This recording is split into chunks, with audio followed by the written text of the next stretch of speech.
In my first lecture yesterday, I attempted to sketch the program of a political anthropology beyond the human, which would be faithful to the ways according to which the human components of extra-modern cosmopolities conceptualize their own form of assemblage by contrast with the Eurocentric and anthropocentric manner of doing so, which consists in projecting the ontological template of naturalism onto very diverse sociocosmic realities. As I said yesterday, I will limit myself to considering those cosmopolities that belong to an animist regime. First, because they are the ones I know best, and second, because they differ perhaps the most from the forms of collectives to which the sociology of the moderns have accustomed us. Wherever the ontological regime of animism dominates in this discontinuous archipelago that includes the lowlands of South America, the high latitudes of North America and East Asia, and a string of populations of Southeast Asia and Melanesia, the same types of collectives are to be found, but populated by very different beings. For each form of being constitutes a collective of its own, a social species characterized by a particular morphology, type of behavior, and dispositions, a kind of grouping that combines the attributes of a natural species and that of a tribe. In the case of humans, each ethnic group, each tribe, each dialectal group is thus seen as a species whose means of acting on the world and the ways of occupying it are the result of an equipment which is distinctively its own. The tools, the weapons, the language, the ornaments, the dwelling, the techniques of subsistence, the forms of authority, the rules of marriage and descent, all the features that we consider ordinarily in the West as typically cultural are seen in the animist regime as, so to speak, natural attributes, intrinsic to the particular species of humans that they characterize and serve to identify, in the same way that the shape of the beak, the color of the plumage, the type of nest, the diet, and the sound messages will make it possible to differentiate this or that species of bird.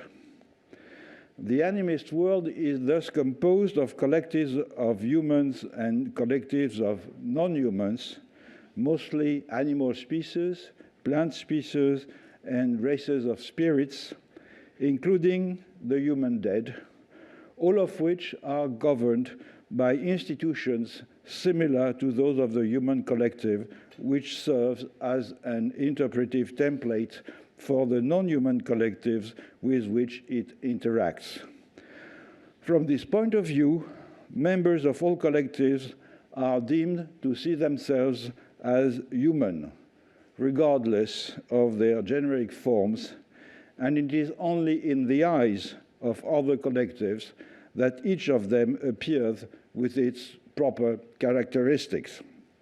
In other words, the identity of a collective is only visible under the gaze of others. Its particularities of form and behavior are only apprehended as signs of its singularity by those who belong to other tribe species. A good example of this interlocking of points of view, of how this interlocking of points of view produces differentiated collectives, is offered by a Matzigenga myth from the Peruvian Amazon. The myth relates a journey undertaken by some Matzigenga to discover the world, which leads them to visit peoples defined each time by their diet. Each new people seems in every way similar to the Matzigenga visitors. They speak the same language, they have the same type of dwelling, the same type of subsistence techniques, and the forest environment they occupy does not differ in any way from that of the Matsigenga. The people they visit first give them fish for dinner, and then the next day offer to go fishing with them. But they actually catch poisonous snakes, which they call fish, and eat as such.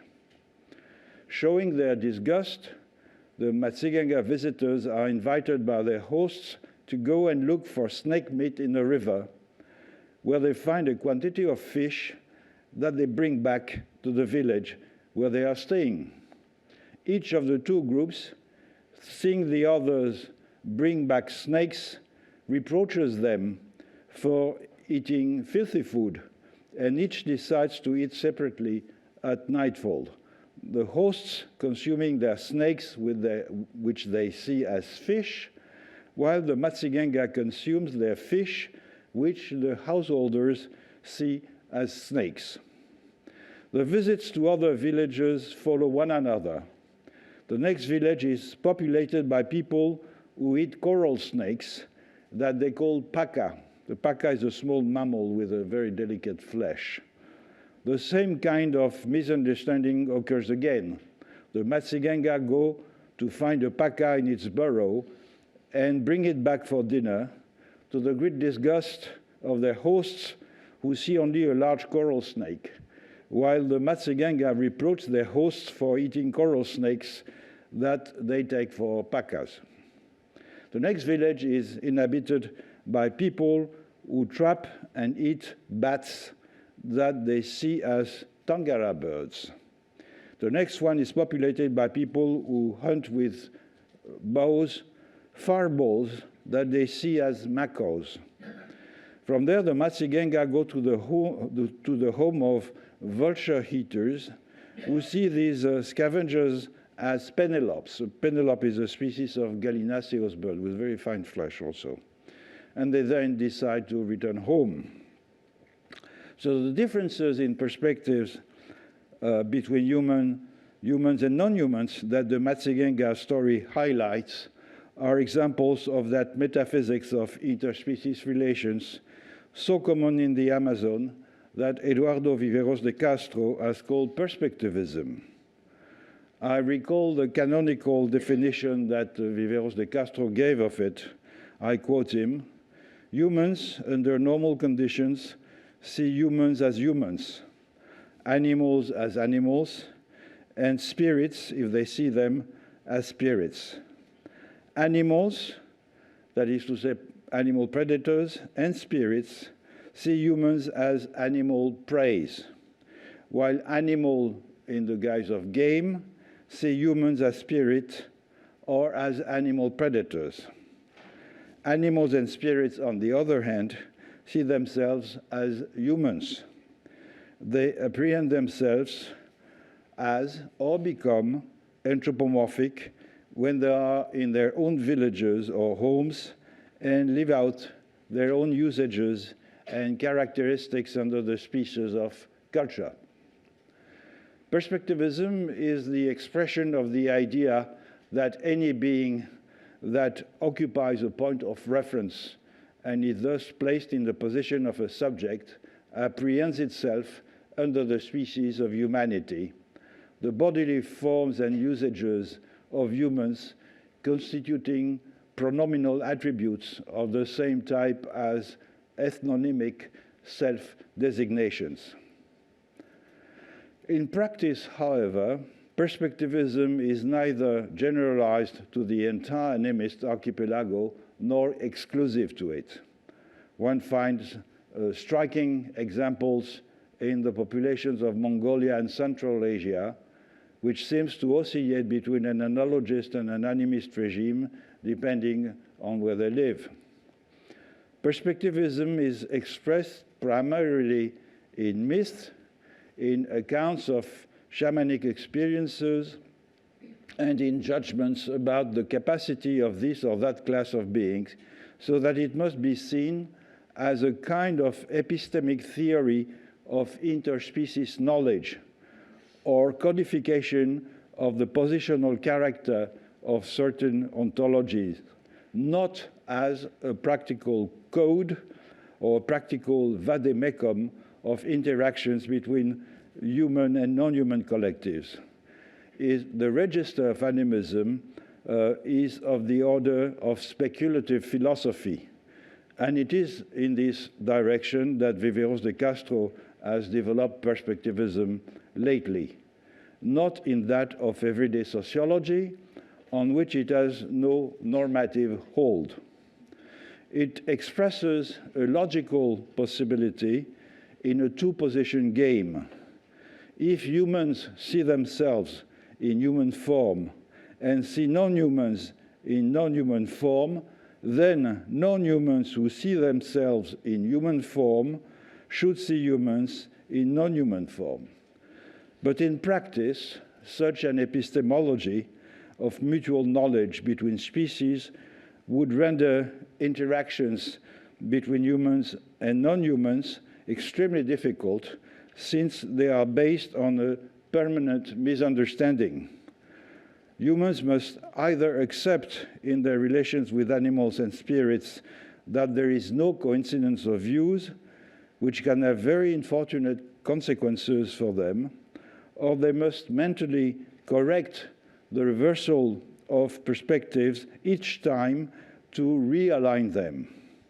This is why, in most actual interactions between human and non-human collectives, as opposed to the theory of their mutual knowledge, animist populations usually behave as if the non-humans saw them in their human form, not as predatory animals or spirits. Conversely, what the ethnography of the animist archipelago amply demonstrates is that the dominant patterns of relationship between human collectives are also those that characterize the relationships between human and non-human collectives. I have highlighted in my book, Beyond Nature and Culture, that these dominant patterns of relation within and between animist collectives correspond to the three formulas ensuring the potentially reversible movement of any value between two terms having the same ontological status. The first of these formulas, exchange, is characterized as a symmetrical relation in which any consenting transfer from one entity to another requires a counterpart in return. The other two formulas are asymmetrical. Either an entity A takes a value from an entity B, it can be its life, its body, or its interiority, without offering any counterpart, and I call predation this negative asymmetry. Or on the contrary, an entity B offers a value to an entity A, and it can be itself, without expecting any compensation, and I call gift this positive asymmetry. If we focus on the obligations that arise from the form of these different types of transfer, rather than on the movement of the things transferred, then we obtain a body of normative prescriptions governing the relations between beings belonging to the various collectives, a veritable animist sociology. Let us recall briefly from Amazonian ethnographic examples the different forms that this animist sociology can take, governing both human and non-human collectives. A most remarkable illustration of the scheme of predation is provided by the group of speakers of Heinz Chicham, which is the new name under which people formerly known as Jivaro are now called. They live in the Ecuadorian and Peruvian Amazon. Headhunting between the tribes of this linguistic group and the vendetta within each of them constituted the main mechanism for structuring individual destinies and bonds of solidarity, as well as the most visible expression of a central value, namely the obligation to acquire from others the individuals, substances, and principles of identity deemed necessary for the perpetuation of the self. It has been common in anthropology to interpret war and vendetta as an exchange of death regulated by so-called negative reciprocity.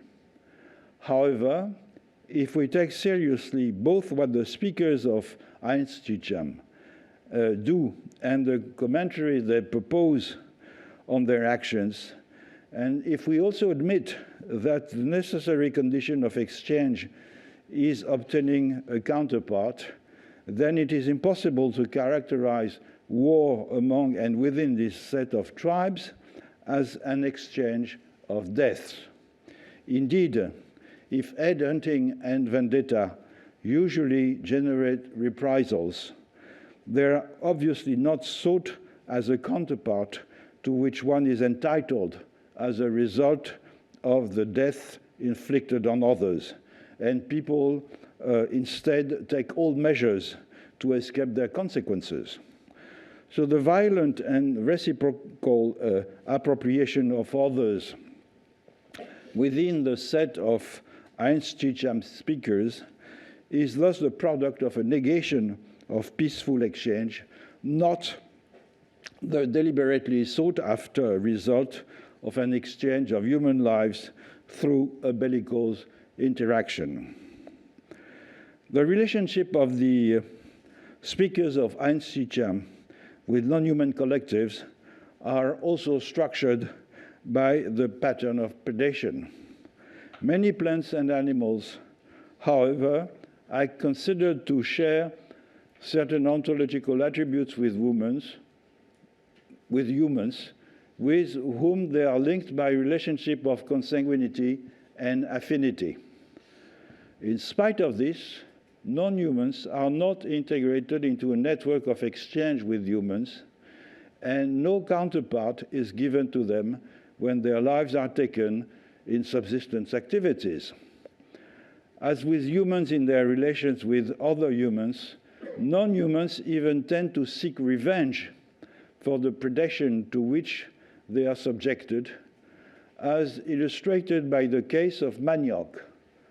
This plant, which constitutes the staple food, is reputed to suck the blood of the women who cultivate it and that of their young children through their leaves. So the capture of real or virtual people among close or distant enemies, the appropriation of game without compensation, and the daily guerrilla warfare with cannibal manioc thus express in different domains an identical refusal of exchange in relations with others, human or non-human. I hasten to add that such an attitude is not peculiar to the speakers of Einstürzam. Many other examples of generalized predation can be found in the animist archipelago, in Amazonia, and in Southeast Asia also. Cases where exchange is the dominant pattern are also very common in the Amazon. For example, among the Tucano and Carib-speaking populations of the northwestern part of the region, who form an integrated multi-ethnic group. The imperative obligation of exchange between human collectives is manifested, first of all, in a spectacular way by the linguistic exogamy that commands each local group to obtain its wives from groups that speak a language other than its own. Other factors contribute to the interweaving of the peoples of the Amazonian Northwest in an inclusive regional organization, notably the regional division of the production of artifacts, which confer on each tribe a reputation of excellency and therefore exclusivity in the making of a type of object necessary to the daily life of all.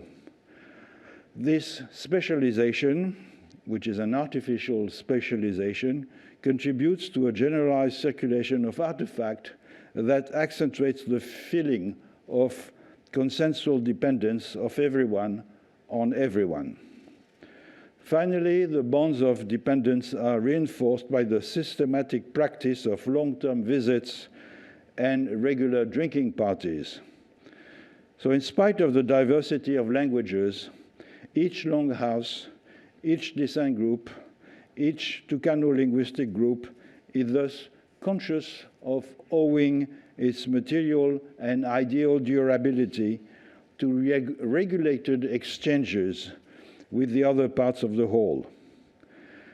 In the relationship with the animal world, it is also a logic of parity in compensation that governs interactions, since any animal killed in the hunt must be compensated by a counterpart provided by humans to the master spirits of the game, which may even sometimes take the form of the soul of a deceased human who will be transformed into an animal destined to be hunted. A final pattern of relations characteristic of the animist collectives is that of gift or sharing, in which the transfer of a value does not call for a counter-transfer.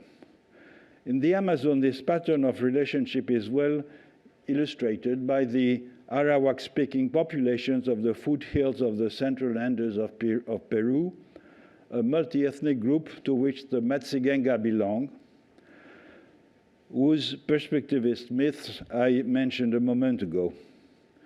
Among this group, generosity, solidarity, and the predominance of the common good over the interests of the parties have been elevated to the rank of a supreme canon of behavior. The game animals and their masters are essentially a race of spirits called our people or our conspecifics, who are deemed to be well disposed towards humans. Most hunted birds are themselves embodiments of spirits, and their killing is a mere simulacrum. After the hunter has asked for its clothing, the bird offers its fleshy envelope to the arrow out of compassion for the hungry hunter, while preserving its immaterial interiority, which is reincarnated into an identical body or regains its invisible human appearance. He therefore incurs no damage, and this act of benevolence does not call for any compensation.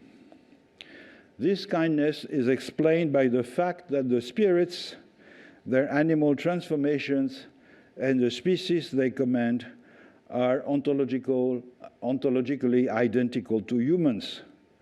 The Arawak people regard them as very close relatives, and the gift of their remains is a simple token of the duty of generosity that must prevail between people of the same kin. The altruism and prodigality shown by the animal spirits in the donation of their remains is in fact an echo of in the relations between humans, human and non-human collectives, of the internal relations of human collectives on the scale of the sub-Andean Arawak linguistic set, relations characterized by an ethos in which trust, generosity, and the horror of constraint are privileged. These peoples have indeed pushed very far the will to ward off dissension and otherness or alterity within themselves by reducing to a minimum these gaps between individuals which are indispensable for a relation of reciprocity or predation to be established. They are particularly known for the strong censorship they exercise against internal violence, a source of lasting resentment, and a factor in the disintegration of the social bond. The ideal of giving and sharing as the dominant pattern of relations between collectives has been described in many other regions of the animist archipelago. For example, in the Algonquian tribes of northern North America, further north among the Inuit, or again far away among the Chewang of Malaysia and the Buid of the Philippines. The terms are used to describe the characteristic relations of animist sociology. Predation, exchange, and gift are obviously anthropological abstractions that are not formulated as such by the human collectives that implement them. These three major regimes of relations simply synthesize each of the forms of obligations that are imposed or not on the human and non-human terms of the relation. The obligation to give back in exchange, or, on the contrary, the right to take without giving back, a right that is conceded to you in the gift, or that one claims for oneself in predation. But in the vocabulary of the local institutions of animism, these forms of relationships are formulated in the words of relationship between humans. The obligations of exchange are expressed in the vocabulary of relationships between affines. The gift is expressed in the vocabulary of obligations between close relatives, for example, the sharing of food, while the predatory relationship to game is expressed in the terminology proper to war or sexuality. However, the widespread use throughout the animist archipelago of a vocabulary denoting relations between humans to also designate relations between collectives of human persons and collective of non-human persons does not imply that the latter should be reduced to a metaphorical projection of the former. This is an important point. It is indeed the case that relations between humans are, in general, better specified than relations between non-humans, that the categories of humans are less numerous than the categories of non-humans, and that the behavior to be followed between humans are better prescribed and codified than the others. Moreover, and this is particularly the case in the animist archipelago, the normativity of prescribed attitudes, for example, between types of parents, is reinforced by their repetition. It is by conforming to relationships of familiarity or avoidance, of respect, of banter with this or that parent, that the legitimacy and normality of their prescriptive character will emerge. But it is also because relations between humans allow for wider variations than observable interactions between non-humans, notably because their differences in instituted expressions become more apparent when one's own are compared with a critical eye to the forms they take in neighboring societies. It is enough to observe that the behavior of husbands toward their wives or the way parents treat their children is very different in the tribe next door than one visits from time to time, and that therefore the relationship between humans that it qualifies appears as a discrete relationship that can take several expressions. Relationships between spouses or relationships between parents and children are not just categories isolated by anthropologists. They provide all those who experience them with the material for reflexive comments and evaluative judgments that give these relationships sufficient consistency to be used for purposes other than the qualification of the relationships they originally characterize. So relations between humans appear as abstract schemes that are easily memorized and easier to mobilize for a wider use than the relations between non-humans detectable in an ecosystem. This is why the various expressions in human institutions of what I've qualified as predation, exchange, or gift can function in animist ontologies as cognitive frameworks for conceiving and qualifying not only the relations of humans to all beings to whom they impute an interiority analogous to their own, but also the relations between these beings themselves. It is therefore in no way a metaphorical usage. It's rather the use of a label borrowed from the field of relations between humans to designate a more encompassing relation.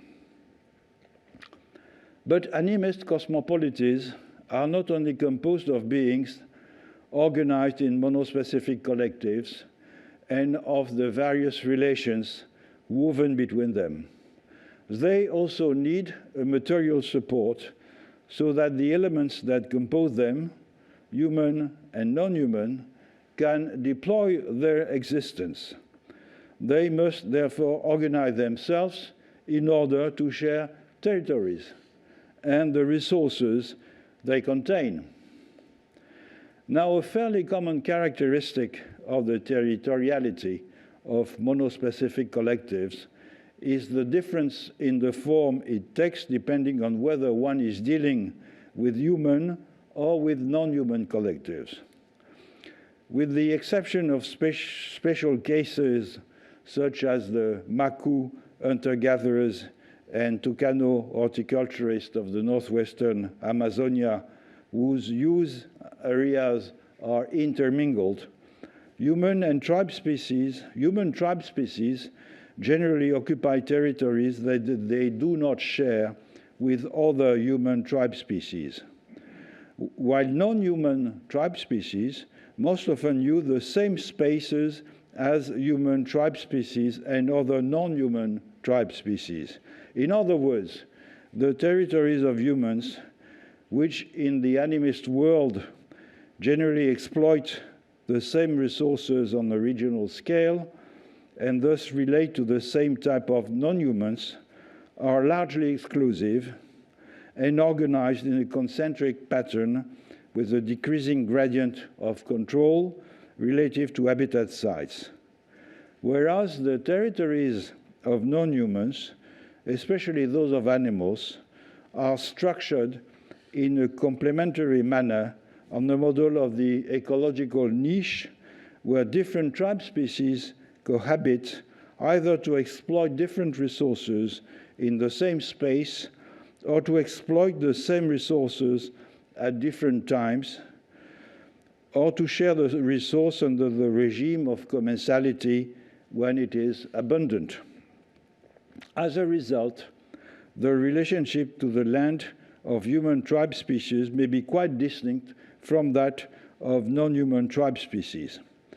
I will examine one modality in Melanesia, that instantiated by the Kasua of the Mount Bozavi region in the heart of the islands of Papua New Guinea, to whom Florence Brunois devoted a remarkable monograph a few years ago. This is a very original work, since the author treats in a completely symmetrical way as so many components of the same status cohabiting in the forest cosmos, the Kaswa clan and the spirit races, the animals and the plants, the techniques and the narratives about them. The focus of her study is the dense network of links of interdependency between humans and non-humans in this biogeographic region with the highest biodiversity in New Guinea. a study that has the rare merit of not approaching humans and non-humans as if they were entities a priori confined to separate spheres, but taking them as elements within a single sociocosmic space.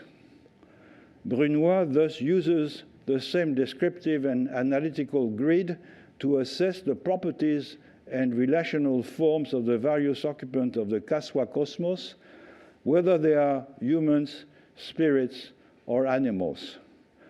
The richness of ethnographic description makes synthesis difficult, so I will limit myself to giving a brief overview of the human and non-human collectives as seen from their relationship to the territory.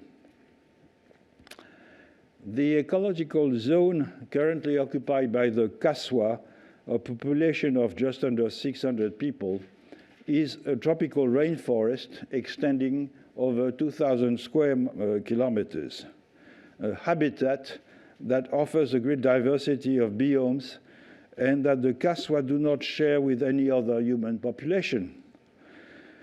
They display unquestionable animist characteristics. Thus, animals are seen as possessing an interiority of the same nature as humans, each species being distinguished from the others by its own physical and behavioral characteristics, dispositions, and cultural traits, if you wish.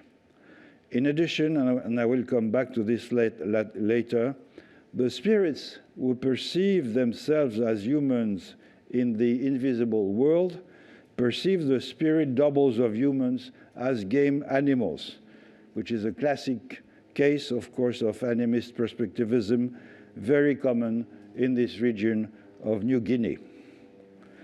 The most characteristic aspect of the collectives making up the Kaswa cosmos is the fact that they are not only highly territorialized, but also and above all, defined primarily by the habitat they occupy.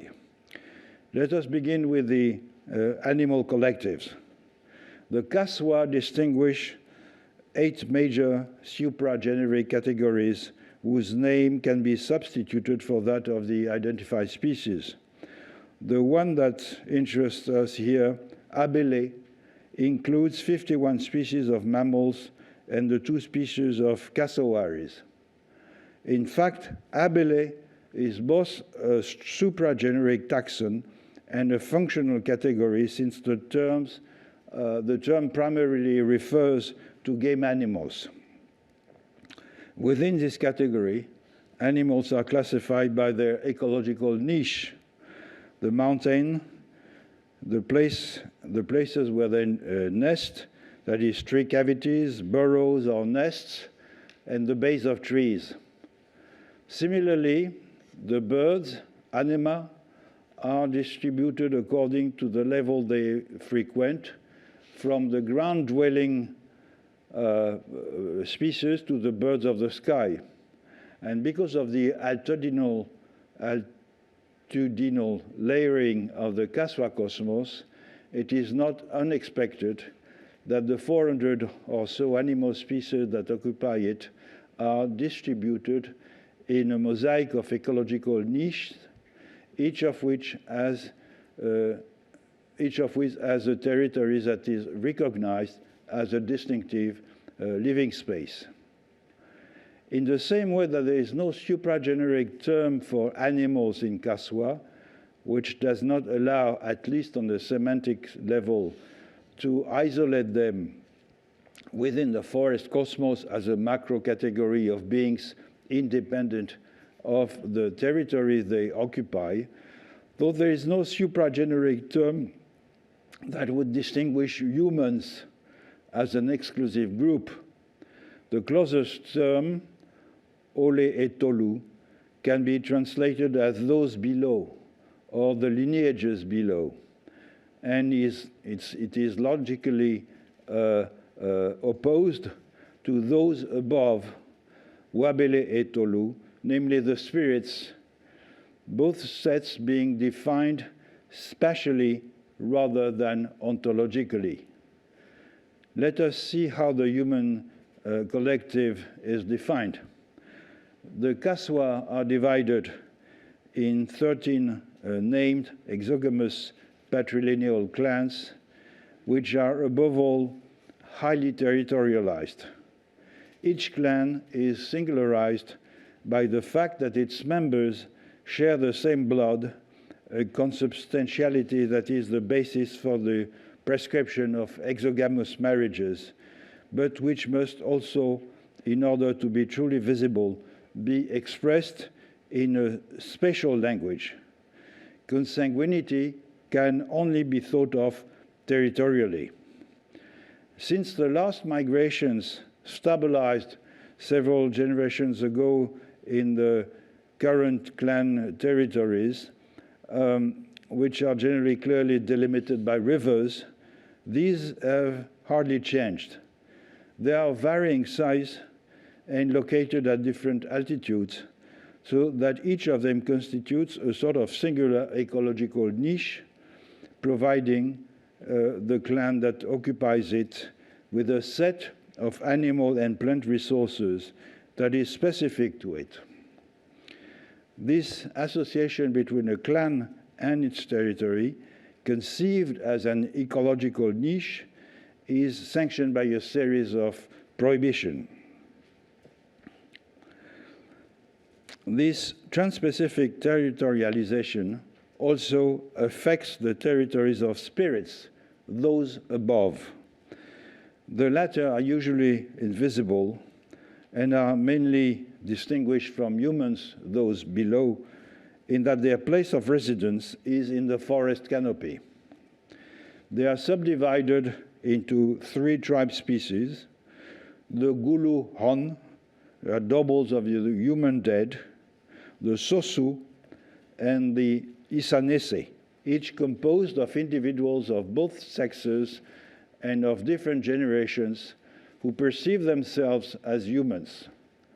What differentiates each of these tribe species of spirits is not appearance, but the social, alimentary, and especially territorial behavior of each of them.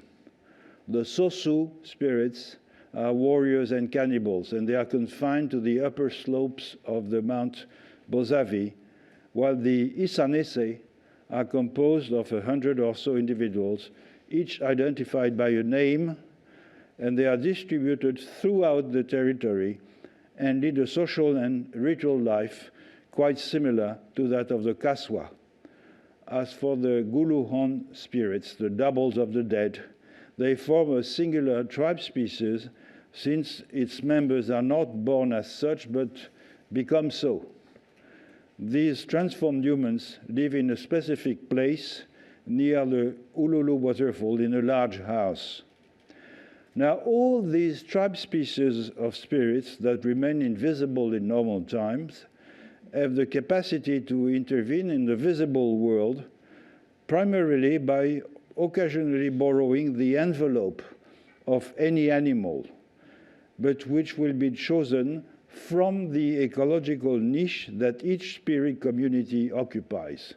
Thus, the Sosu spirits manifest themselves in the form of the characteristic animals of their habitat, that is, the high-altitude ecosystem of Mount Bozavi, while the Isanese spirits are divided into territorialized collectives corresponding to each of the clan territories of the Kaswa, and they therefore take the form of the characteristic animals of the biomes corresponding to each of these territories.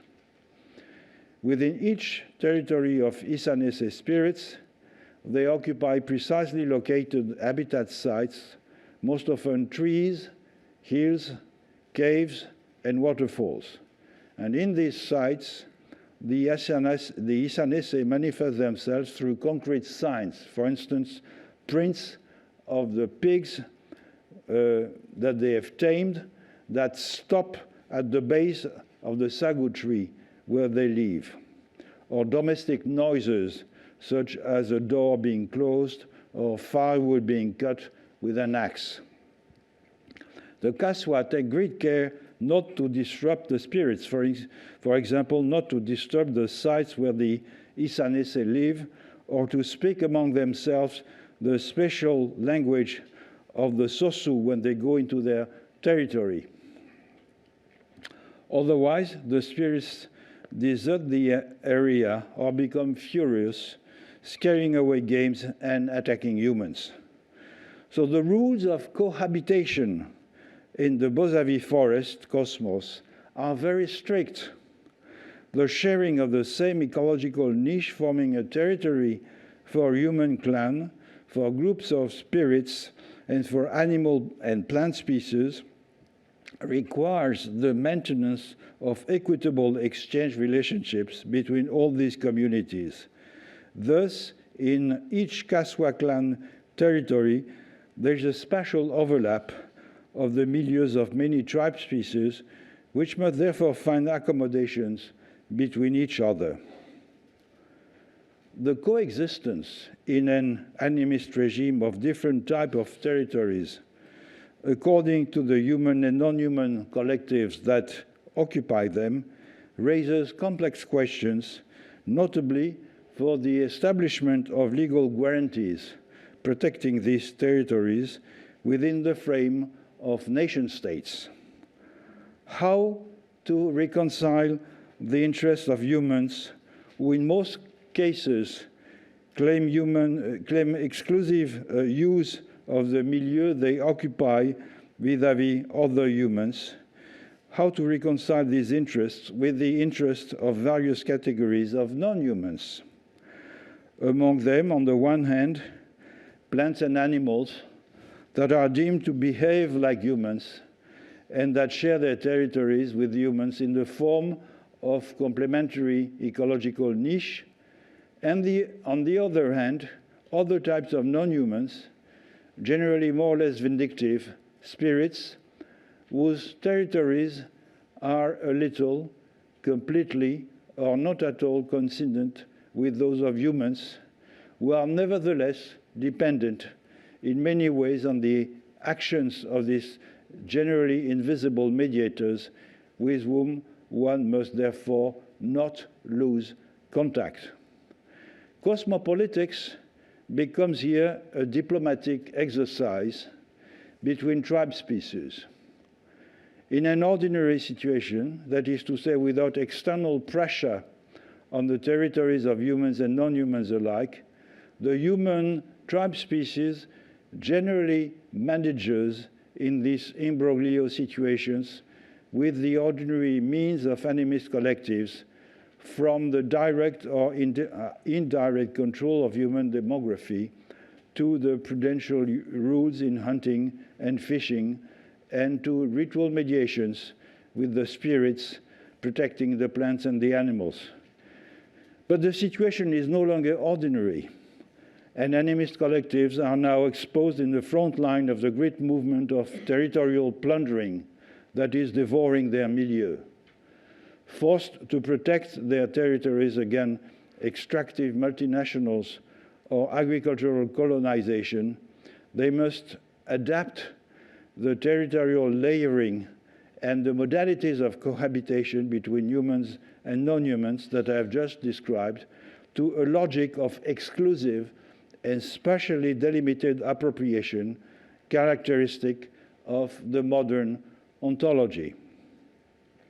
In the Amazon, for example, and in contrast to the two-dimensional cartographic scheme of territoriality, the indigenous conception is based on an organicist scheme in which the territory is a large living body that feeds, reproduces, and weaves links with other bodies.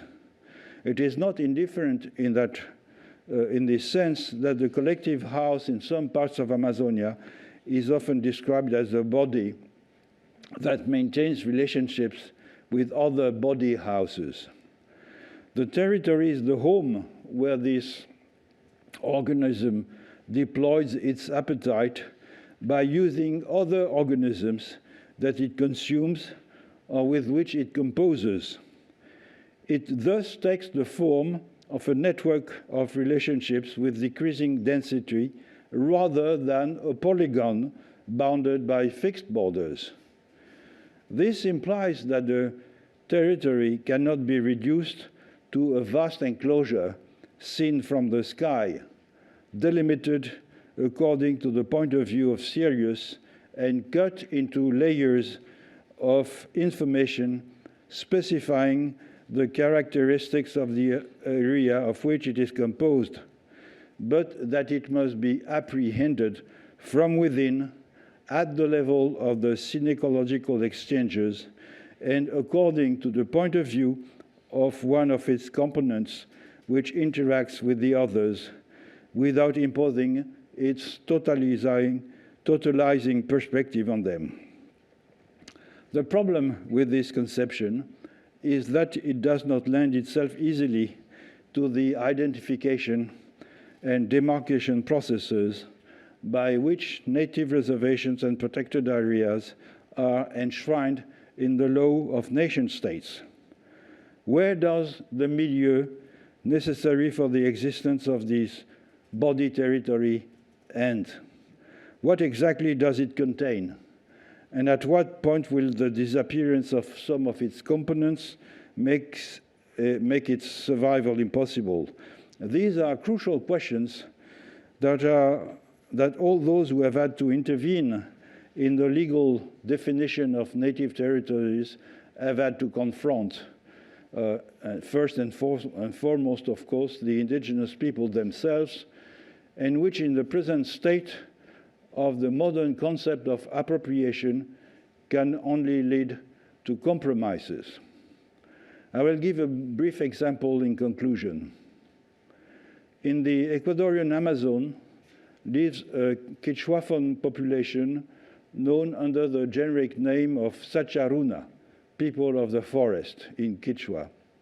They enjoy village life and organize themselves into communities named after the main settlement site, often grouped around a chapel that is occasionally visited by a Dominican priest. There are no significant cultural, social, or linguistic differences between these Quechuaphone village communities scattered along the rivers of Ecuador's central lowlands, but each tends to conceive of itself as an autonomous collective with its own identity.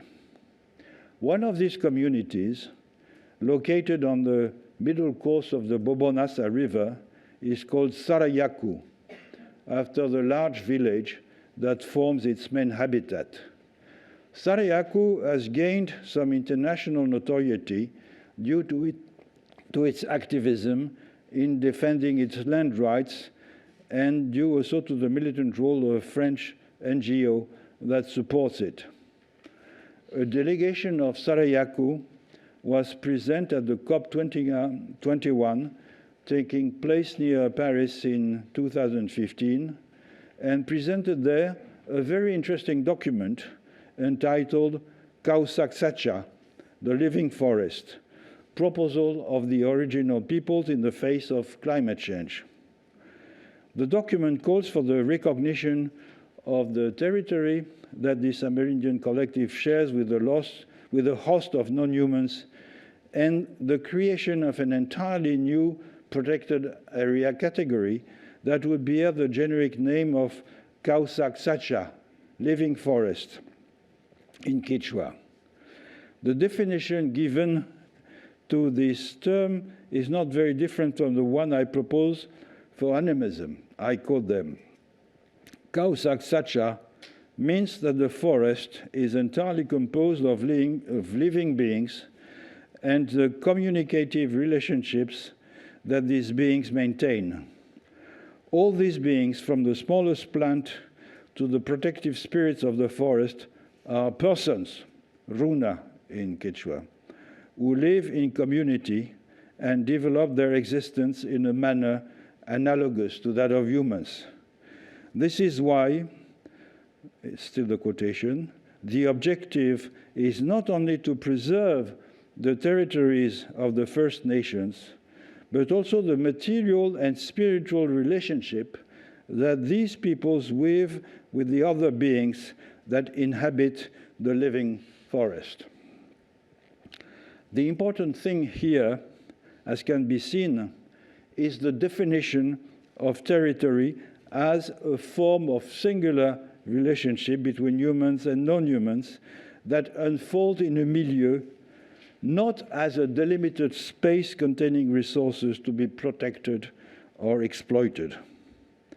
However, at the same time that the leaders of Sarayaku have taken the decision to define the milieu which shelters their collective as an open space of relations between humans and non-humans, they have also taken the initiative of delimiting this milieu in the form of a classic territory by planting trees with contrasting flowers at its edge, which will thus form a visible boundary seen from the sky.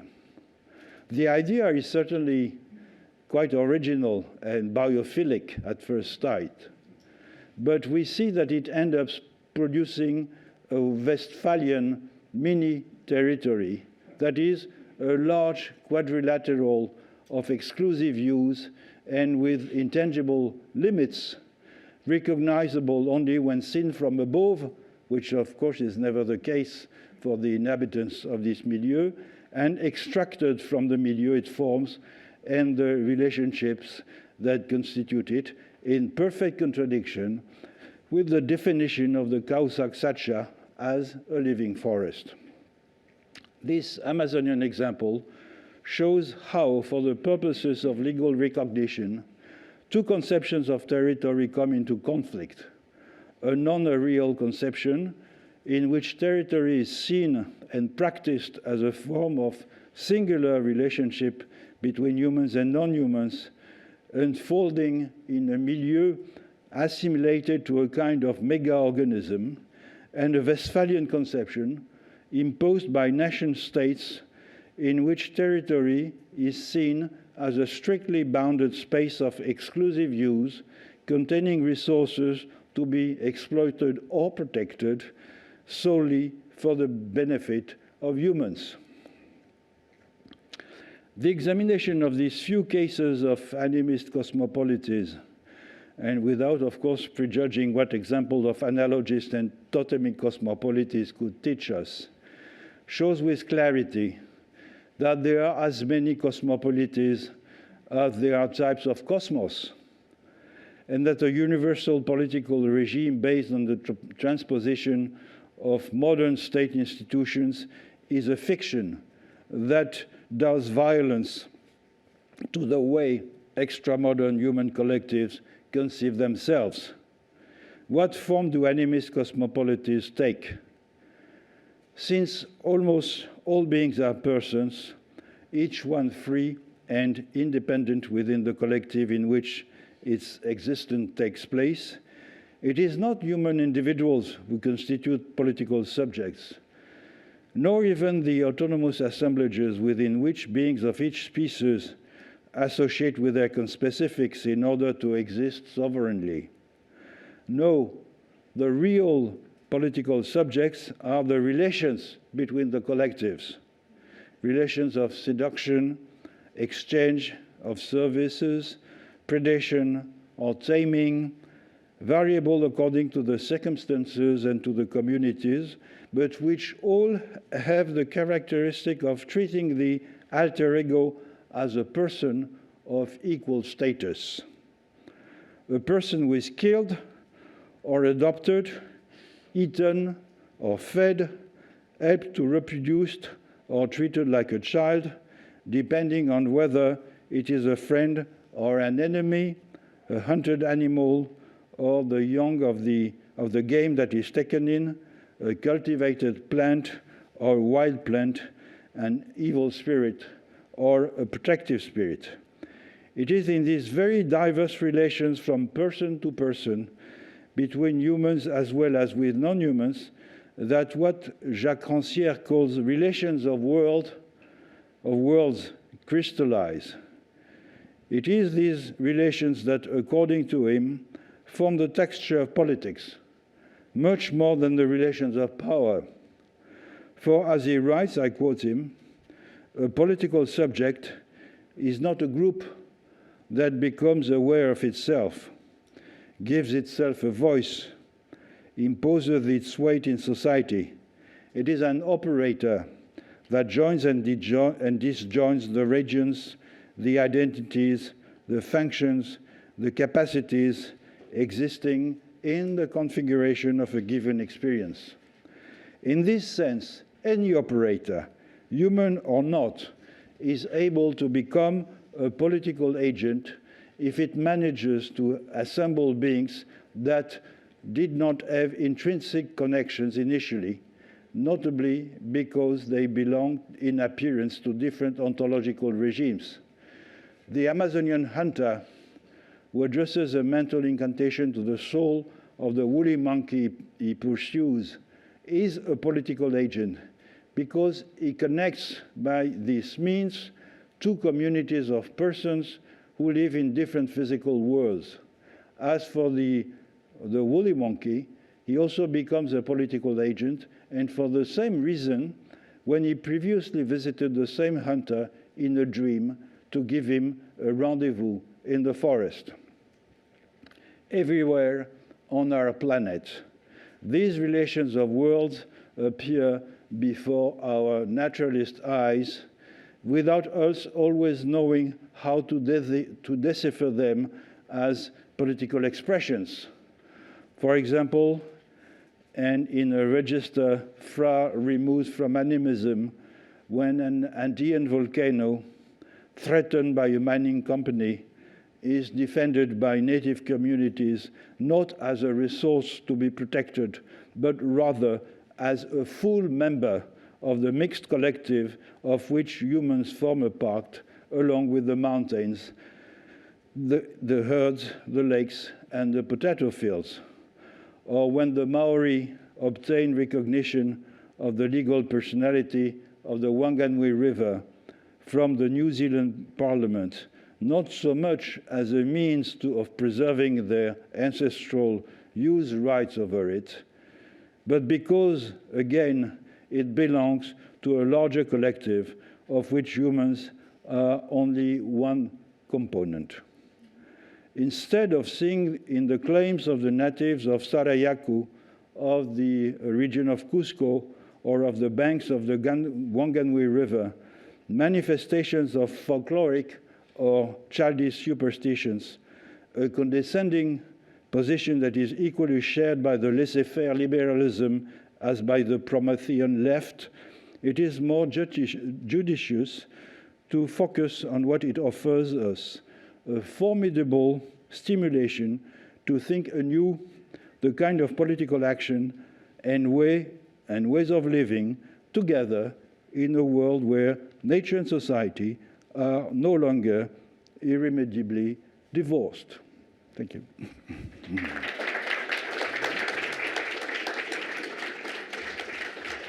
We have two commentators on today's lecture. Our first commentator is Timothy LeCain, who's professor of history at Montana State University. Professor LeCain is a wide-ranging scholar whose penetrating and influential contributions have grappled with important issues in environmental history and the history of technology. His first book, Mass Destruction from 2009, is a study of giant open-pit copper mines in the American West, which contributed centrally to the electrification of the United States while wreaking havoc on the natural environment. The book was widely reviewed and won the 2010 award for Book of the Year from the American Society for Environmental History. Professor LeCain's most recent book is The Matter of History: How Things Create the Past, published in 2017 by Cambridge University Press. This work develops a new approach to understanding the relation between the biological and cultural lives of humans and the material conditions in which they operate. The central idea is that material objects and processes shape and determine human life and culture as much as they are shaped by it. Professor LeCain has drawn on this new materialist humanism framework in subsequent reflections on topics such as the pandemic and the idea that we're now living in a new environmental era, the Anthropocene. Professor LeCain suggests provocatively that the current moment might better be thought of as the Carbocene, quote, an age of powerful carbon-based fuels that have helped to create ways of thinking and acting that humans now find exceedingly difficult to escape. His interrogations of the relations between humans and the material objects and biological organisms with which they share the world make him a natural commentator on Philippe Descola's lectures, and we're eager to hear what he has to say about them. So please join me in welcoming Tim LeCain.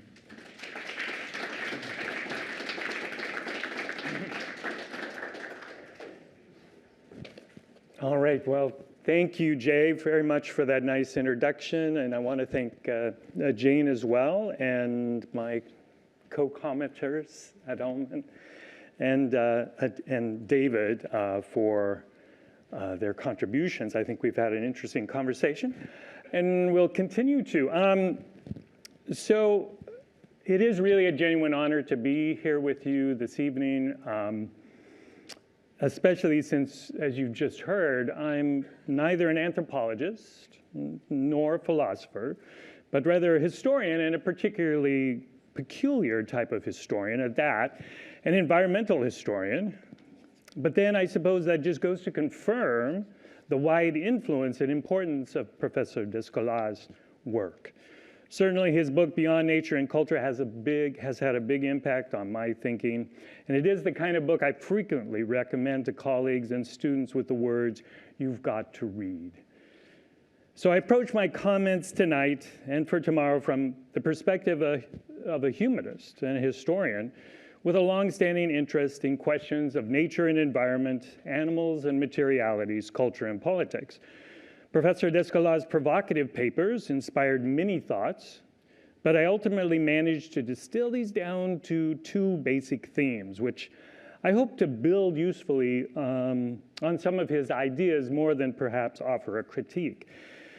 The second of these, which I'll discuss tomorrow, regards what I'm calling a collective humanism. But for today, I want to explore a related, though narrower idea, the topic of animism, ethology, and evolution. Now here, if you'll indulge me for just a few minutes, I thought a brief personal story might be helpful. Some years back, when I was much younger, I was walking through a sharp-sloped, densely wooded drainage in the Bridger Mountains of southwestern Montana. I'd been hunting grouse all afternoon, but the birds had elected not to show themselves that day. Now it was early evening, and I was heading back down the canyon. In late September, night falls fast in the woods, and the shadows were already growing deep in the brushy undergrowth. I grew up in Montana. My father began bringing me along on hunting trips when I was about 10. He never said much about hunting. I mostly learned by watching the need to walk slowly, soundlessly, the need to watch, to listen. That evening, as the darkness descended, I carried a Remington semi-automatic shotgun, a gun my father had given me when I turned 16, and which his own father had given to him. The Remington was loaded with 4 shells, each filled with small lead shot designed to take down a flying grouse without destroying the meat. Now, a few seconds later, this became a matter of some importance when I heard the sound of something a lot bigger than a grouse crashing through the undergrowth.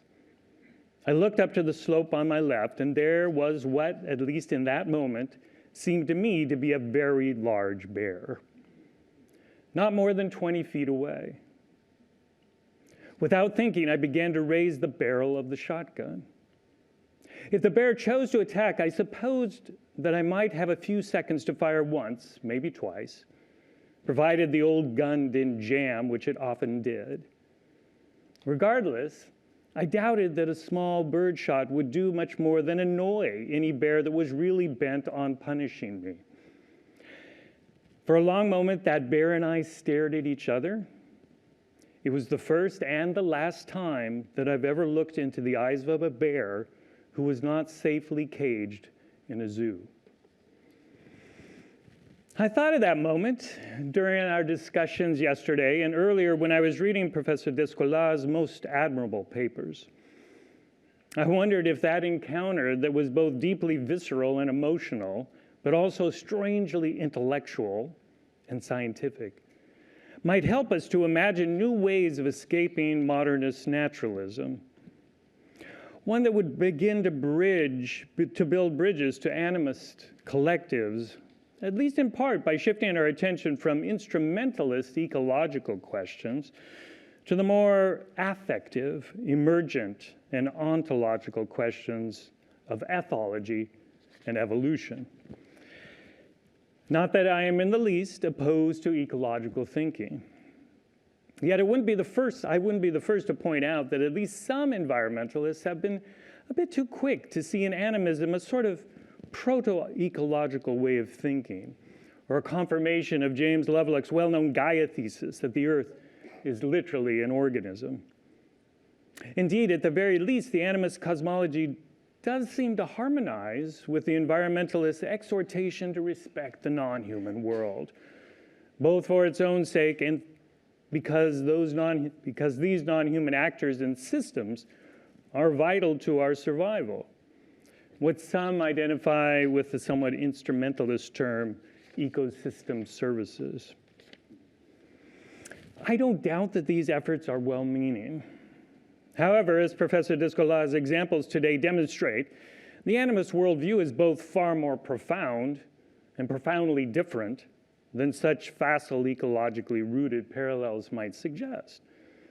While a concept like ecosystem services, with its human subjects literally placed stage center, as you can see here, might well seem entirely nonsensical to them. In my own work in the Northern Rockies, I found that similarly quasi-animistic ecological views of charismatic wildlife run into oddly similar problems. For example, I've not infrequently encountered environmentalists who compare their appreciation of the critical role of the gray wolf and the restoration of ecological balance in Yellowstone National Park with animist ideas. Yet I suspect that few of these admirers of the wolf understand or embrace the deeper animistic belief that these animals possess a possible interiority similar to our own, much less consider wolves to be literal relatives akin to uncles or aunts. Likewise, even as the tourist paparazzi jostled to glimpse Grand Teton's famous bear, 399, who is often celebrated in very human terms as an excellent mother and wise teacher of her cubs, I wonder how many would go beyond this affectionate anthropomorphism to embrace Grizzly 399 or any other bear as ontologically equivalent to themselves. Now, we might just dismiss this as an unfortunate but mostly harmless misunderstanding were it not that these shallow animistic ideas about so-called wild nature and the closely related and highly profitable business of wilderness tourism continue to reflect and reinforce the very naturalistic dichotomies that Professor Descola argues we must escape. Indeed, the potential threat of big predators like grizzlies is often used to reinforce and commodify this persistent idea of wild nature, red in tooth and claw. Yellowstone in this framing is worth paying a great deal of money to visit because it is one of the few remaining places on the planet where there is a small but not insignificant chance that a visitor might be attacked and even eaten by a top predator. However, I would submit to you this is not an engagement with another animal so much as a plein air version of a horror ride, something you might find at Disneyland or Universal Studios. Ironically, while now considered to be ecologically and ethically backwards, earlier park policies once celebrated a more intimate human-bear interaction that may have offered more opportunities to transcend the naturalistic worldview. Although it's worth bearing in mind that bears who cross some ill-defined boundary to become a threat to tourists were often killed. Despite such misunderstandings, as Professor Descola points out, modernists and animists have occasionally succeeded in developing some productive alliances. As he was just saying, when the Maori famously secured recognition of the legal personhood of the Wanganui River from the government of New Zealand in 2017, he tells us their goal was less to preserve their ancestral rights to use the river than it was to secure official recognition of the river's indispensable ontological role in generating the human-non-human collective that is the Maori. Now, I don't know how many non-Maori New Zealanders who supported that legislation fully understood or embraced this crucial ontological dynamic. Regardless, many likely welcomed the designation simply because it also aligned with their own more modernist goals of preserving the river for ecological, recreational, cultural, or other ecosystem services. Such uneasy alliances are surely not a bad thing if they can help us to save threatened organisms and ecosystems. Professor Descola's excellent point about the impossibility of such borders from the perspective of the animist notwithstanding. I would like to hope that most New Zealanders were sincere in their support for the Maori and their animist views, even if they did not fully understand or embrace these. Regardless, it seems clear, at least to me, that Professor Descola is asking for more than a sympathetic tolerance for and accommodation of animism. Rather, he is asking us to turn to animism, here I quote, as a formidable a formidable stimulation to think anew the kinds of political actions and ways of living in a world where nature and society are no longer irremediably divorced. So with the minutes I have left, I wanted to strike a surprising note of optimism and suggest that perhaps the divorced parties are already beginning to reconcile, but in a surprising way.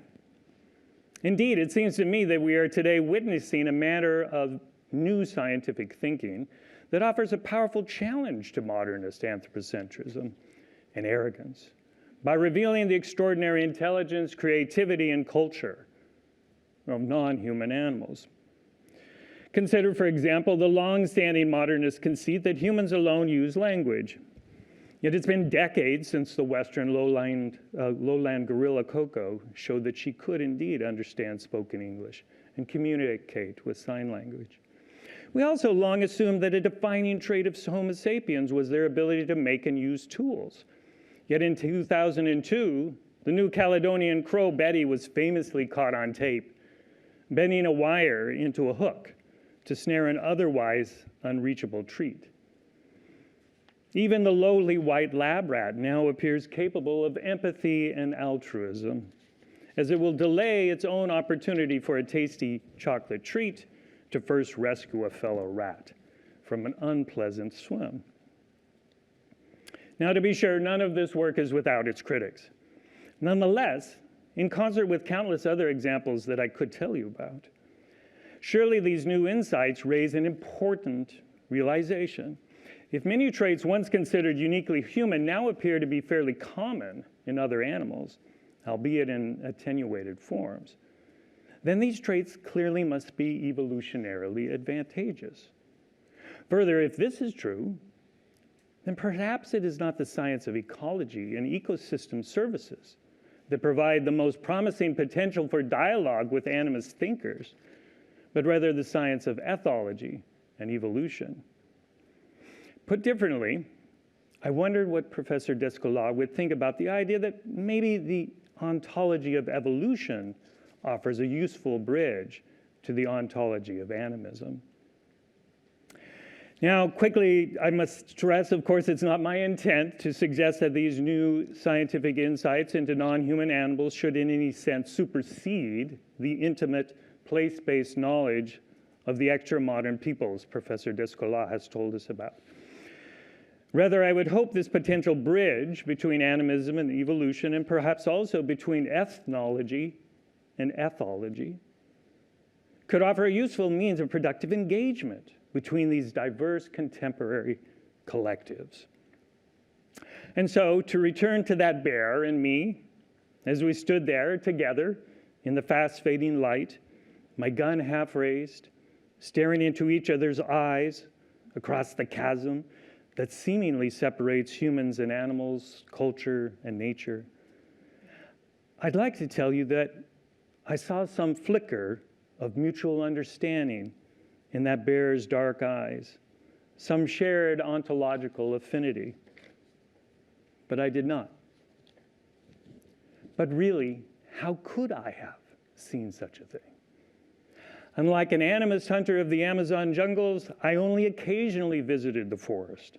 I'd spent 99% of my life in a city, living in a warm house where the darkness disappears with a flick of a switch. But the thing is, that didn't matter.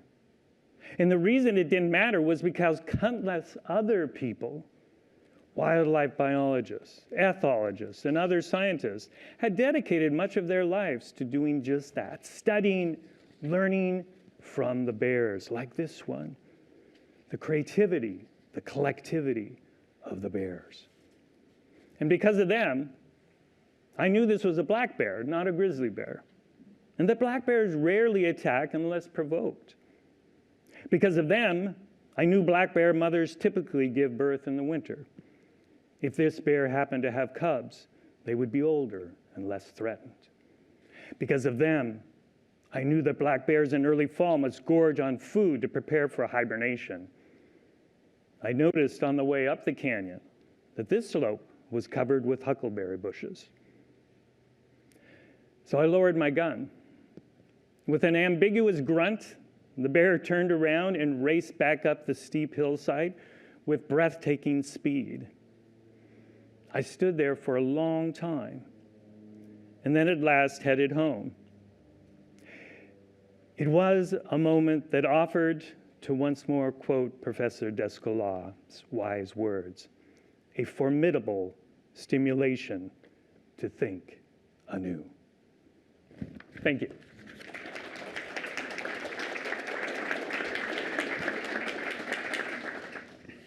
Yes, I'm delighted now to introduce our second commentator today, who is David Wengrow, Professor of Comparative Archaeology in the Institute of Archaeology at University College London.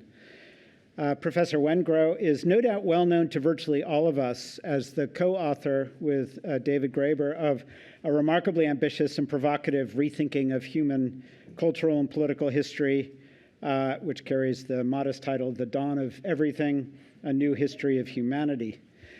This book was an instant sensation. I remember I went down the first day of publication to pick up a copy at Moe's, and it was already sold out. I had to put my name on the list for the second shipment that they were expecting. And it seemed, as soon as it appeared, it seemed everyone had a copy and was thinking about its extremely interesting arguments. The book challenges the Rousseauian narrative of the arc of human development as a movement from the egalitarianism of hunter-gatherer communities to the inequality and hierarchy associated with the emergence of agriculture and the concomitant rise of cities. Professor Wengrow and David Graeber contend that this narrative overlooks evidence of much more egalitarian forms of urban life in areas ranging from Mesoamerica to Ukraine and Moldova, evidence that challenges the assumption that urbanized life is inevitably accompanied by inequality, political hierarchy, and the loss of freedom. The book was an immediate bestseller and has been translated into at least 30 different languages. If The Dawn of Everything is Professor Wengrow's most famous book, it's hardly his only significant contribution. He's conducted archaeological excavations in Africa and the Middle East, and his research has resulted in numerous publications, including 3 other books: The Archaeology of Early Egypt, Social Transformations in Northeast Africa, circa 10,000 to 2650 BC, What Makes Civilization, the Ancient Near East and the Future of the West, and The Origins of Monsters, Imaging Cognition in the First Age of Mechanical Reproduction, from 2013. He's held visiting positions in Freiburg, Cologne, Auckland, and at New York University, and he's delivered numerous prestigious lectures at institutions around the world. In 2021, he and David Graeber were ranked number 10 on Art Review's Power 100 ranking of the most influential contemporary contributors to the arts. very impressive. We're extremely pleased to have Professor Wengrow in Berkeley for these events and look forward with great interest to engaging with his reflections on Philippe's Tanner lectures. Thank you so much for the invitation and for your hospitality. I'm really grateful for this opportunity to continue a dialogue with the work of Professor Descola. I tried to calculate how far back that dialogue goes, which I reckon now is getting on for at least 12 years or so, to the time when Philippe and Anne-Christine Taylor mounted their exhibition at the Musée du Quai Branly, an exhibition called La Fabrique des Images, the making of images. That exhibition presented an installation of objects and images from diverse cultural traditions and periods of history, which illustrate the four major modes of identification, which also turn out to be ways of seeing, as John Berger might have had it, that we heard about in these Tanner lectures. Animism, totemism, analogism, and naturalism. As it happened, I visited Philippe and Anne-Christine on the final day of the exhibition, and they took me around very generously. And you may remember this, we stopped to inspect the visitor's book, where an enthusiastic member of the public had written a message along the lines of, wonderful exhibition, 1,000 new ways to see the world. To which Philippe reacted with mild irritation. No, you've completely missed the point. There's only 4. I mean, it's funny, of course, but it also encapsulates the kind of intuitive tendencies that he actually addressed at the very start of his first Tanner lecture. In particular, the tendency to polarize our understanding of culture into competing extremes of hyper-relativism or species-wide universalism. By trying to find a middle ground between these extremes, comparative anthropology of the classical sort pursued in these lectures is perhaps a counterintuitive thing, but it's one that I've always been attracted to, speaking as an archaeologist who has collaborated with social anthropologists who share a common interest in preserving the comparative foundations of our two disciplines.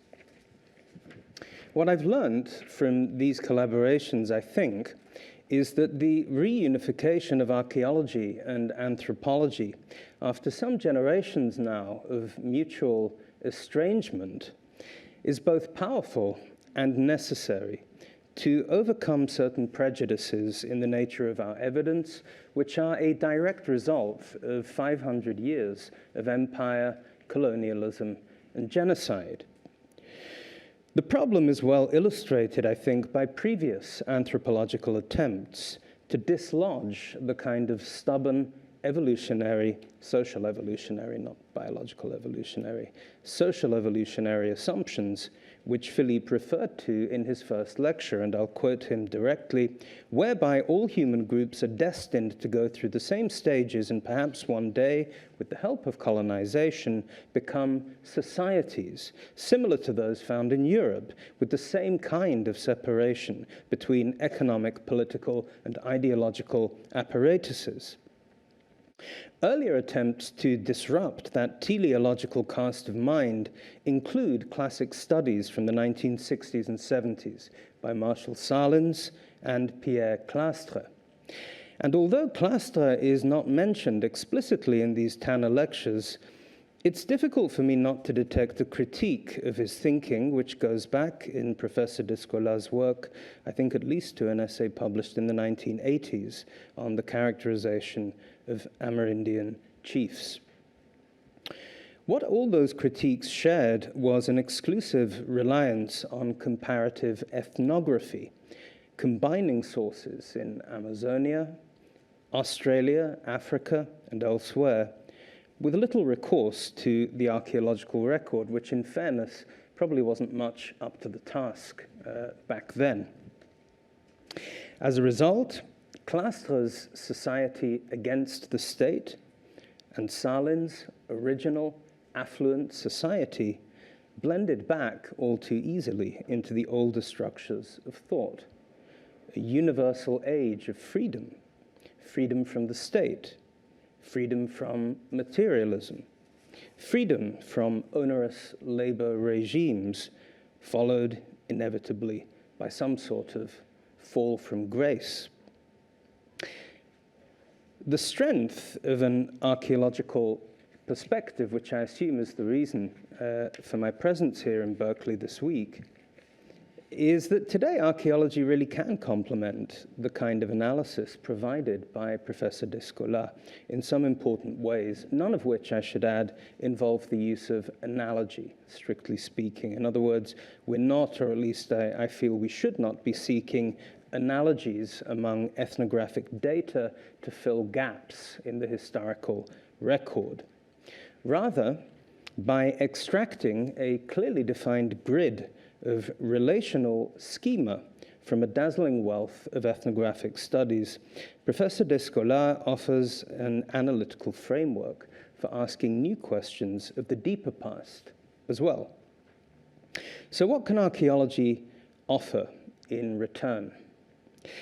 Perhaps it is simply the possibility of freeing these categories of analysis from the tyranny of the present, which really is a tyrannical present that consigns animist systems of knowledge, for example, to a marginal role on the world stage, which is, as Philippe was saying, also often a role of active resistance against global capitalism and against the predatory incursions of the nation state and of business.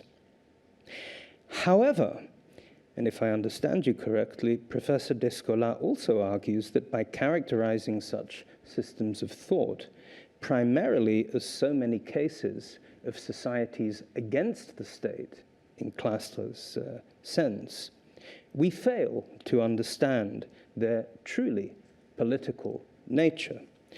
Or rather, we reduce it to a kind of negative reflection of our own dominant institutional forms, and so smuggle the state back in as a telos of history just by the back door. In effect, as Isaiah Lorado Vilna has put it, the state wins twice, first with the sword, then with the pen.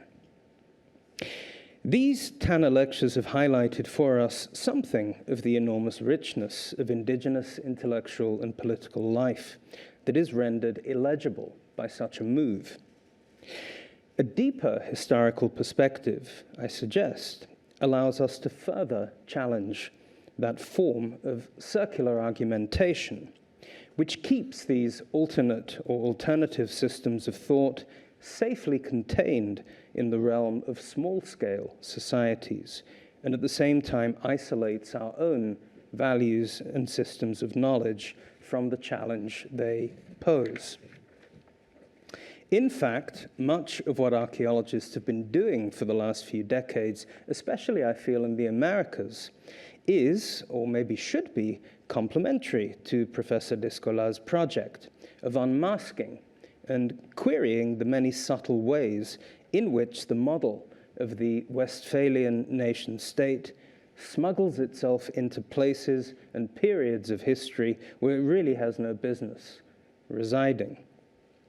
It's been clear for some time that the Americas before European conquest offer many cases of expansive civilizations, the unity of which is most consistently expressed not in traces of administrative or military power, the tools of Westphalian sovereignty, but rather in the use of images to activate links between local groups and superordinate networks.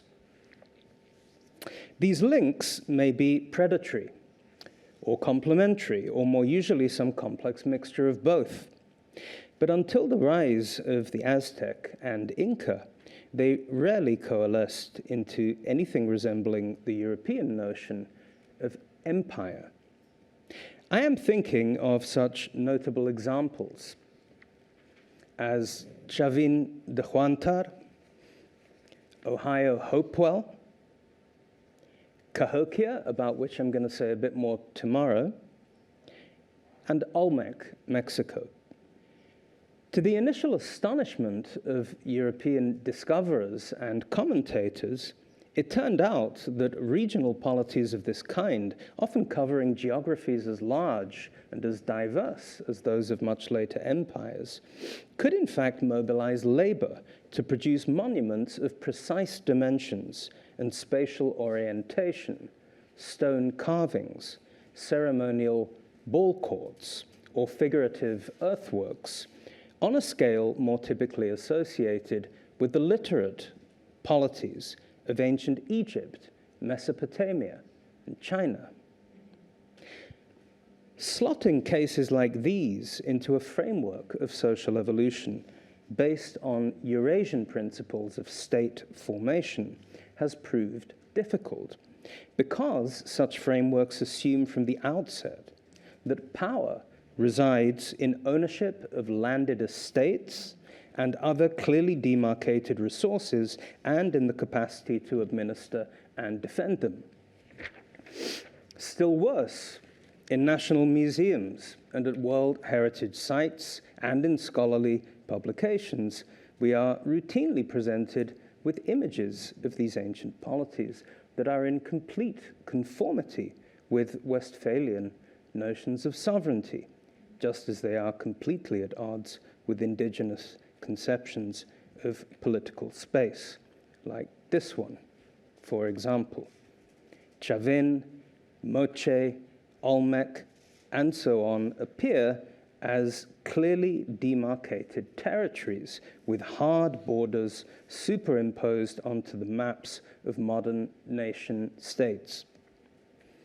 I suspect we would do a lot better to think of these ancient polities along the lines suggested by Professor Descola, which means finding ways to represent them in time and space that go beyond the two-dimensional logic of cartographic schemes or polygons framed by fixed borders, and more closely approximate his description, and I quote again, of complex and dynamic networks of relationships taking concentric forms with decreasing density from particular centers or foci, which are themselves always on the move and shifting. In that way, we might yet learn how to decipher them as expressions of political relations before, behind, and beyond the state, but nevertheless governing relations among tens of thousands of human beings, as well as assembling patchwork ecologies into regional systems of formidable scale. Much of this, I think we can safely assume, took place under the sign of a cosmopolitics whose gestures towards and compacts with a host of other beings, non-human and metahuman, are still there, just about, for all to see, crisscrossing the landscapes of modern states in the form of geoglyphs, petroglyphs, rock paintings, and figural earthworks, which these same states now claim as part of their national patrimony, a case of broken contracts or you've been framed, as with these effigy mounds of the upper Mississippi. At times violent and terrifying, at times seductive or diplomatic, such monumental gestures and compacts are often fully visible only from above, a God's eye view, much like those tree plantations of the Sacha Runa, which now look upwards to a godless sky. But to conclude, I must also confess some doubts, which I expect I'll still be chewing on well into tomorrow's discussions. And these are really questions to myself as much as to Philippe. And there are basically two of them.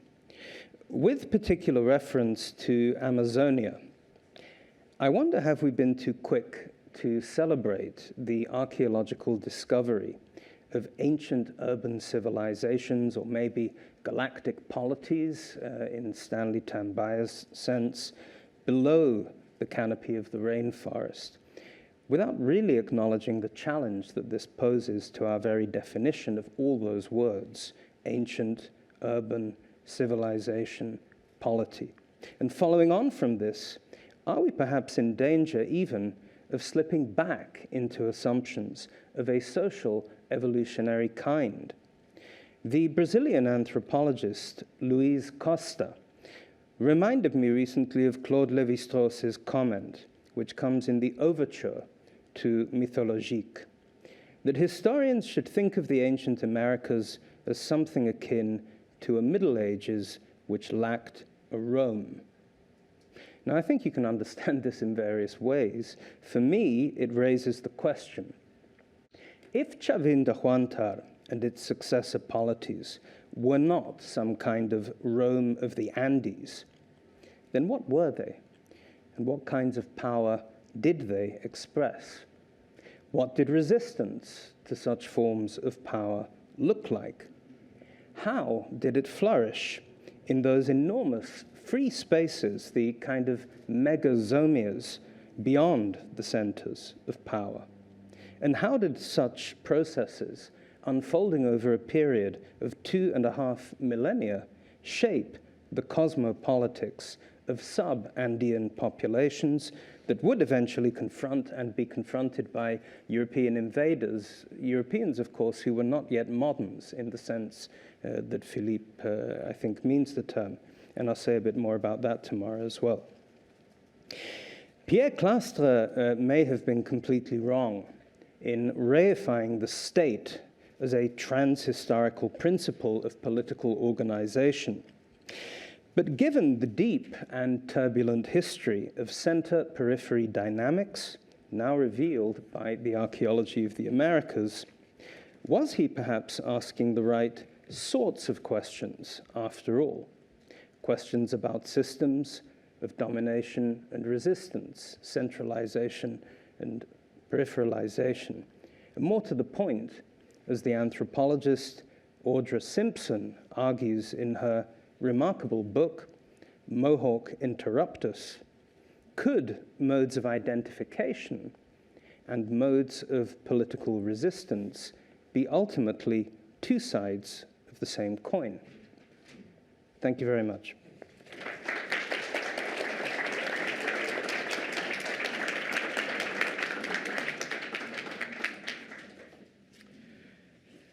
Okay, the concluding part of today's session will be some brief responses, about 15 minutes, by Philippe to the two sets of comments. I just want to say in advance, we're not going to have time for discussion today, but this is just a compelling reason for all of you to come back tomorrow, where a seminar-style discussion amongst our four invitees will open up into a general discussion with the audience. So come back tomorrow with your questions, please. Philippe? Well, let me thank first the two discussants for the wealth of analysis they've deployed in responding to my propositions. The anecdote that Timothy evoked of the encounter with the bear is a very interesting one, in the sense that it shows that the encounters with deeply different forms of life can be successful only if one is at the same time knowledgeable about this deeply different form of life and what kind of behavior it will develop in that case, in the meeting of a human, and at the same time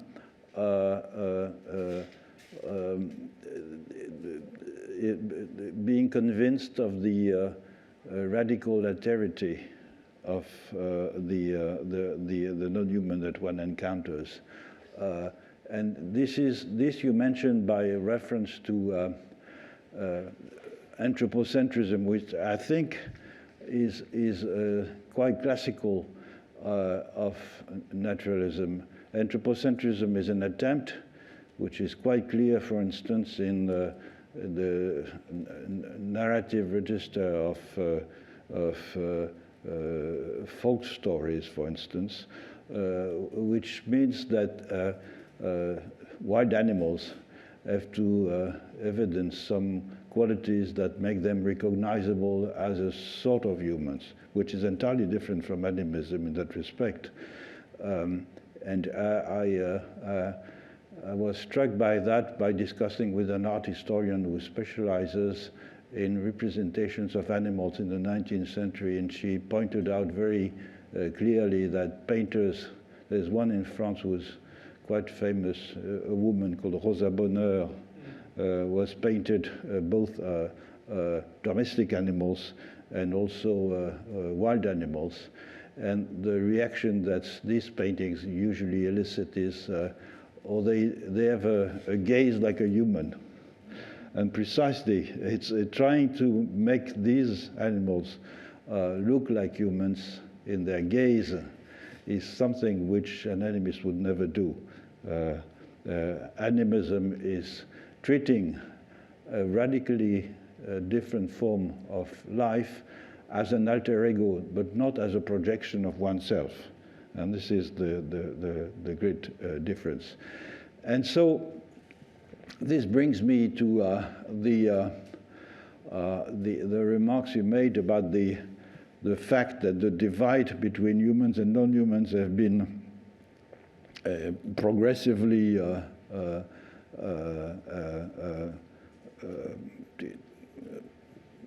dissolved by ethology in particular, by the study of systems of science among animals, by the fact that humans are not Homo faber anymore, since many animal species are able to produce and transmit techniques that vary according also to local variations which are not ecological. This has been shown quite well. And so what does that mean? It means that in terms of the way we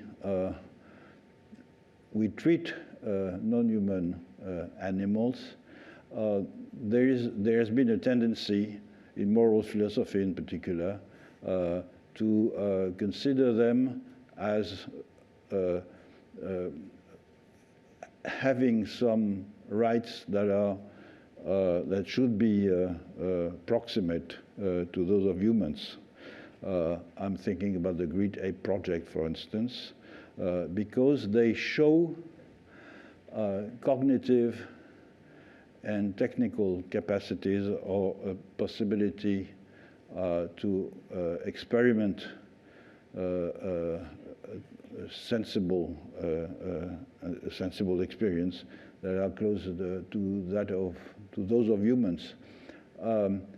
And so the idea would be that to open up the club of humans and grant to forms of life that share with humans some characteristics, to grant them a status which is different from the one that is most common now. I think it doesn't allow us to jump out of naturalism in the sense that it's only an expansion of the individualist philosophy, whereby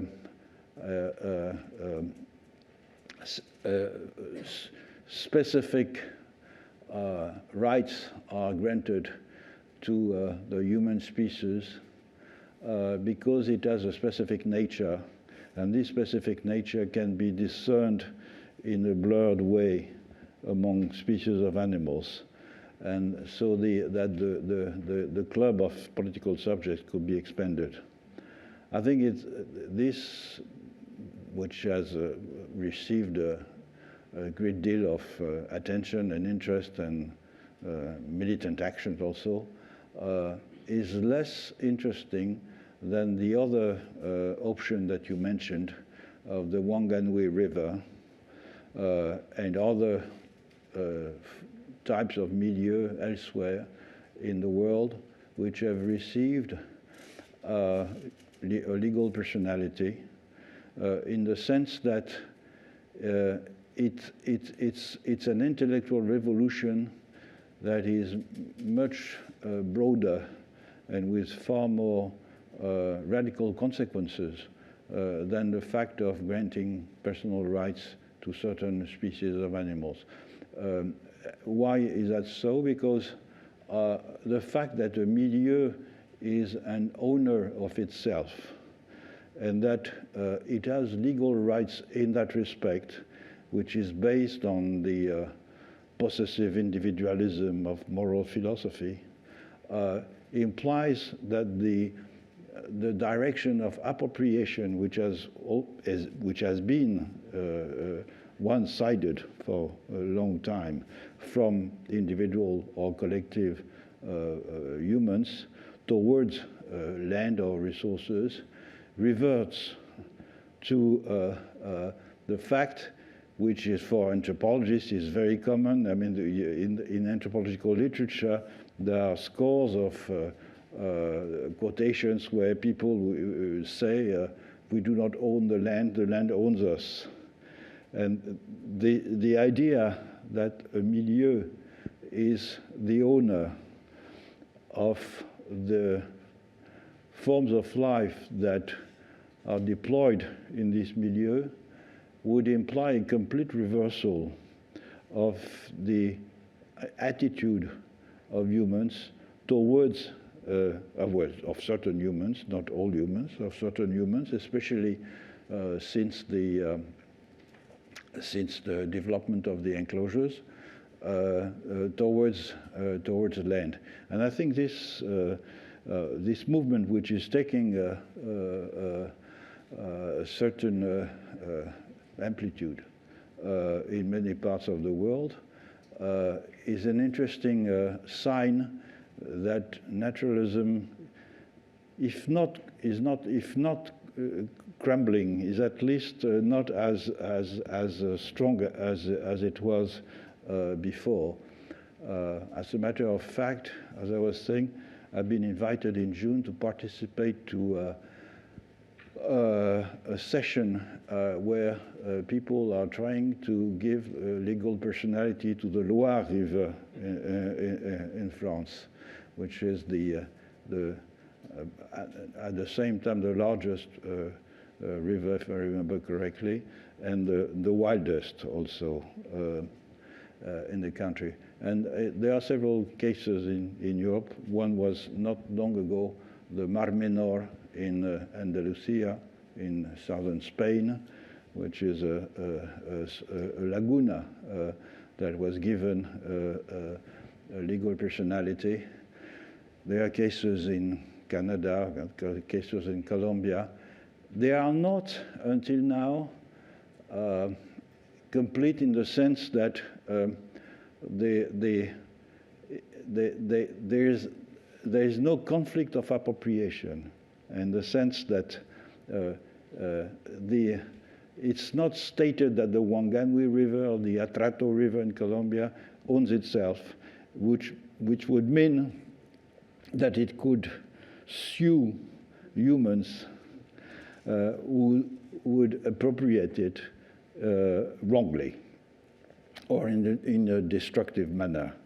But I think it may come, because the legal base is there for that. And so it all depends on the jurisprudence. So, and I think that even politically it's interesting, because it's not a right that is being granted, but a right that one has to fight for, as all the cases that we know where legal rights were given to a media, they proceeded from a struggle led by local people who wanted these media precisely to become a political subject in a way. So thank you for mentioning this dimension.